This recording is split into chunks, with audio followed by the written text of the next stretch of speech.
भगवान कल्कि की विजय। सत्ययुग की उत्पत्ति था।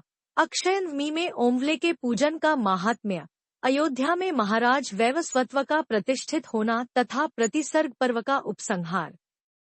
व्यास जी ने कहा, अनंतर पुराण पुरुष से उत्पन्न भगवान कल्कि खड्ग, कवच और ढाल धारण कर दिव्य अश्व पर आरूढ़ हो दैत्य स्वरूप म्लेच्छों को मारकर योगमार्ग का आश्रय लगे और 16,000 वर्षों तक उनको योगाग्र से तपाई गई कर्मभूमि भस्मीभूत होकर निर्जीव हो जाएगी। अनंतर प्रलयंकर मेघ उत्पन्न होकर प्रलयकारी वृष्टि करेगे और भूमि उस जल में निमग्न हो जाएगी।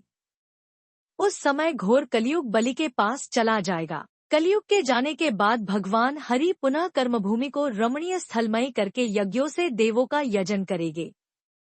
यज्ञ भाग ग्रहण करके वे देवगण शक्ति संपन्न हो जाएंगे और वैवस्वत मनु के पास जाकर संपूर्ण वृत्तांत कहेंगे। अनंतर कल्कि के मुख से ब्राह्मण, बाहु से क्षत्रिय, जानु से वैश्य और पैर से शूद्र वर्ण उत्पन्न होंगे। ये ब्राह्मणादि क्रमशः गौर, रक्त, पीत एवं श्यामवर्ण के होंगे और देवी से शक्ति प्राप्त करके अनेक पुत्र उत्पन्न करेंगे। उस समय मनुष्य जाति धर्म का आश्रय लेकर देवताओं का यजन करेंगे। तब धीमान वैवस्वत विष्णु रूप उस कल्कि हरि को नमस्कार कर उनको आज्ञा से अयोध्या में राजपद ग्रहण करेंगे। उनको इच्छा से जो पुत्र उत्पन्न होगा उसका नाम होगा इक्ष्वाकु। राजा इक्ष्वाकु पिता वैवस्वत के राज्य को प्राप्त कर दिव्य 100 वर्ष की आयु प्राप्त कर अंत में शरीर का परित्याग कर देंगे। जब भगवान कल्कि ब्रह्मसत्र करेंगे तब अंखों के साथ चारों वेद मूर्तिमान हो जाएंगे।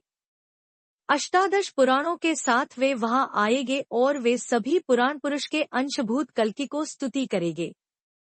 कार्तिक मास के शुक्ल पक्ष को नवमी तिथि में गुरुवार को एक श्रेष्ठ पुरुष यज्ञ कुंड से उत्पन्न होगा।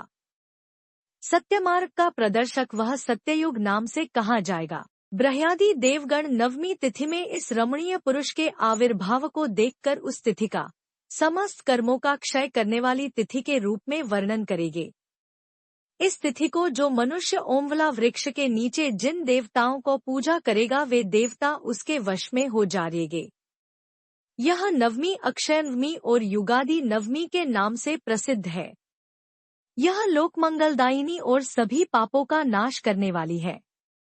ओमवला के वृक्ष के नीचे जो मालती और तुलसी को स्थापित कर विधिपूर्वक शालग्राम की पूजा करता है वह पितरों का त्रिपिकारक एवं जीवन मुक्त होता है। ओमवला वृक्ष के नीचे जो श्राद्ध करता है वह हजारों गया श्राद्ध करने का फल प्राप्त करता है और जो व्यक्ति वहों पर होम करता है उसे हजारों यज्ञ करने का फल प्राप्त होता है तथा वह मरने के बाद अनेक कुटुंबियों के साथ स्वर्ग प्राप्त करता है। कल्कि देवता प्रसन्न हो देवताओं के प्रति ऐसा ही हो यह कहेंगे। यह कहकर भगवान कल्कि देवताओं के देखते देखते वहीं अंतर्धान होकर सुषुप्त हो जाएंगे। भगवान कल्कि के जाने के बाद दुहखित भगवती कर्मभूमि विरहाग्नि से संतप्त बीजों का नाश कर देगी। उस समय पाताल निवासी महान दैत्यगण प्रहात के साथ अपने वाहनों पर आरूढ़ हो अनेक अस्त्र शस्त्रों को लेकर देवताओं के पास गरजते हए जाएंगे। तब इंद्र आदि 33 देवगण अपने आयुधों को ग्रहण कर उनसे भयंकर युद्ध करेंगे। दिव्य 1 वर्ष तक उनका भयंकर युद्ध होगा। मरे हुए दैत्यों को शुक्राचार्य जिला देंगे। तब थके हुए देवगण युद्ध छोड़कर क्षीर सागर चले जाएंगे जहां साक्षात हरि विराजमान रहते हैं। देवगण उनको स्तुति करेंगे। उनको स्तुति से वे भगवान देवताओं के कल्याण के लिए अपने पूर्वार्ध से हंसरूप बना लेंगे।